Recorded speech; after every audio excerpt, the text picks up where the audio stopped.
कोनारक में air defence सक्रिय कर दिए गए, जबकि हॉर्मुज स्ट्रेट में एक जहाज को आग लगने और बहरीन में अमेरिकी सुरक्षा अलर्ट के बाद क्षेत्रीय तनाव और बढ़ गया। ईरान की सेना आईआरजीसी ने दावा किया है कि उसने जॉर्डन के अकाबा एयरपोर्ट पर मौजूद अमेरिकी सैन्य विमान पर बैलिस्टिक मिसाइलों से हमला किया। कई अमेरिकी विमान क्षतिग्रस्त हुए। आईआरजीसी ने यह भी दावा किया है कि जॉर्डन से ही मिली थी खुफिया जानकारी, जिसके बाद ईरान ने जॉर्डन के अल अजराक एयरबेस पर अमेरिकी सेना के 20 हैंगर को भी नष्ट कर दिया। वहीं अमेरिकी राष्ट्रपति ट्रंप ने ईरान के परमाणु कार्यक्रम को लेकर भी कहा है कि अमेरिका की मौजूदा कार्रवाई का उद्देश्य ईरान की परमाणु मिसाइल बनाने की हर संभावना को खत्म करना। सेंटकॉम के मुताबिक उत्तरी इराक में ईरानी ड्रोन को नष्ट करने के दौरान एक अमेरिकी सैनिक की मौत भी हुई। इसके साथ ही जंग में मरने वाले अमेरिकी सैनिकों की संख्या बढ़कर 17 हुई। बहरीन में अमेरिकी दूतावास ने सुरक्षा अलर्ट जारी किया। मनामा में कुछ इलाके में ईरान के हमले की आशंका जताते हुए अमेरिकी नागरिकों के सतर्क रहने की अपील की। अमेरिका ईरान युद्ध से कच्चे तेल के दाम में लगी आग, $90 के पार पहुंचा ब्रेंट क्रूड तेल की सप्लाई रुकने की चिंता बढ़ी। फीफा वर्ल्ड कप 2026 में स्पेन के सिर सजा विश्व विजेता का ताज।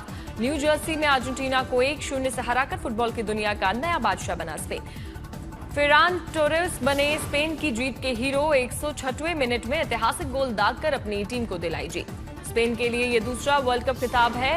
16 साल 2010 में नीदरलैंड को हराकर स्पेन बना था वर्ल्ड चैंपियन। गोल्डन बूट की रेस में भी पिछड़ गए मेसी। 10 गोल के साथ फ्रांस के किलियन एम्बापे ने जीता गोल्डन बूट। मेसी के खाते में सिर्फ 8 गोल। भारत ने भी फीफा वर्ल्ड कप 2026 में स्पेन की जीत का जश्न मनाया। हैदराबाद के सड़कों पर उतरे फैंस जीत की खुशी में जमकर मनाया जश्न। कोलकाता में स्पेन के विश्व विजेता बनने पर फैंस के खिले चेहरे। अर्जेंटीना की हार पर फैंस की आंखें हुई नम।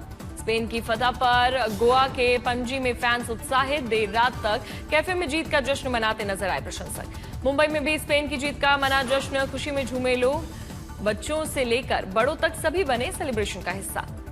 बेंगलुरु में स्पेन की जीत से गूंजा पूरा इलाका। फैंस ने नाच गाकर अपनी पसंदीदा टीम की ऐतिहासिक जीत का मनाया जश्न।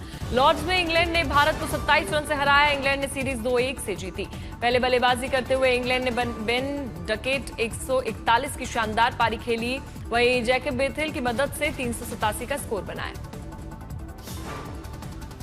सुबह पीएम मोदी का संबोधन, चढ़ावा चोरी, पेपर लीक जैसे कई मुद्दों पर घेरने की तैयारी में विपक्ष। राज्यसभा में अमित शाह सबसे पहले पेश करेंगे वंदे मातरम बिल। चढ़ावा चोरी पर शोर होना तय। 13 अगस्त तक चलेगा सेशन।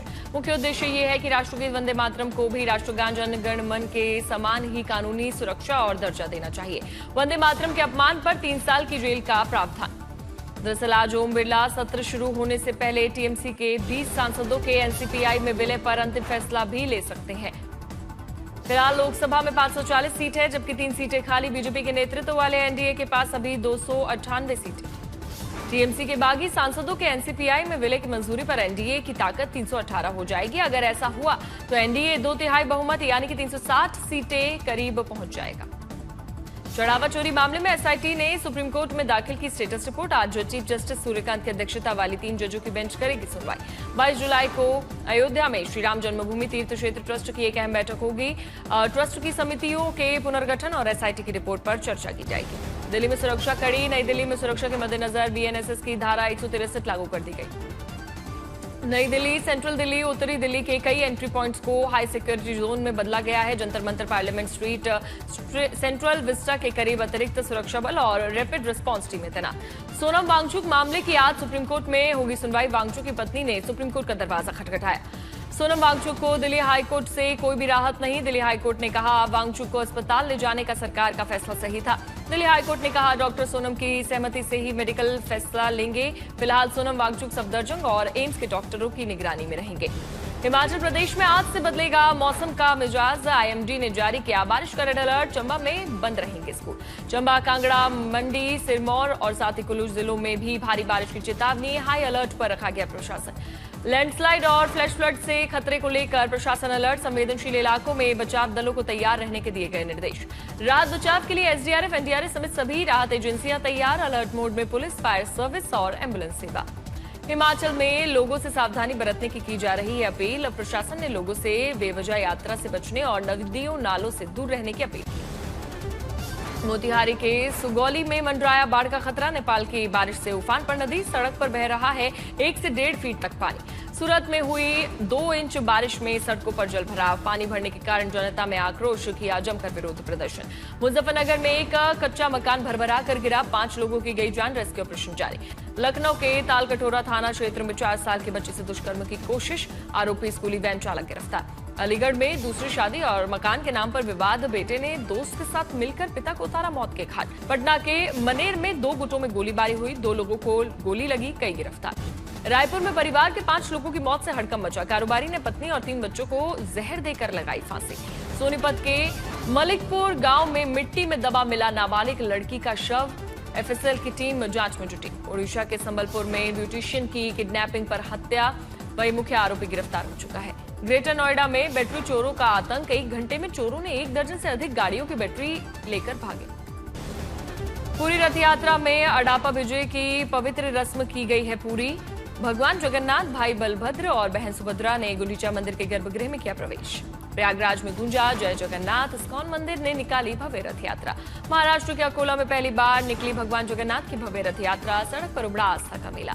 जय जगन्नाथ के जयघोष से गूंजा अकोला, 31 फीट ऊंचे और 5 टन वजनी रथ को खींचने के लिए हजारों श्रद्धालु उमड़े। बाबा बर्फानी के भक्तों के लिए एक बड़ी खबर, खराब मौसम के चलते अमरनाथ यात्रा पर लगाई गई है अस्थायी रोक। चारधाम यात्रा को मिलेगी रफ्तार, रुद्रप्रयाग में 900 मीटर लंबी टनल तैयार हुई।